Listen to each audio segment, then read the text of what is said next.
ہم کریں گے ہر مظلوم کی حمایت۔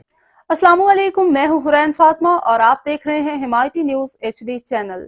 نظر ڈالتے ہیں آج کی اہم خبروں پر۔ ابوظہبی متحدہ عرب امارات UAE کے صدر شیخ محمد بن زید ال نہیان نے پاکستان میں $10 ارب کی سرمایہ کاری کی یقین دہانی کروا دی۔ جاری کردہ اعلامیے کے مطابق وزیر اعظم شہباز شریف اور صدر UAE شیخ محمد بن زید ال نہیان میں ملاقات ہوئی۔ اس موقع پر نائب وزیر اعظم، وزیر خارجہ اسحاق ڈار، وزیر تجارت جام کمال خان، خواجہ آصف اور طارق فاطمی موجود تھے۔ اعلامیے میں بتایا گیا کہ صدر UAE نے پاکستان میں $10 ارب کی سرمایہ کاری کی یقین دہانی کروائی۔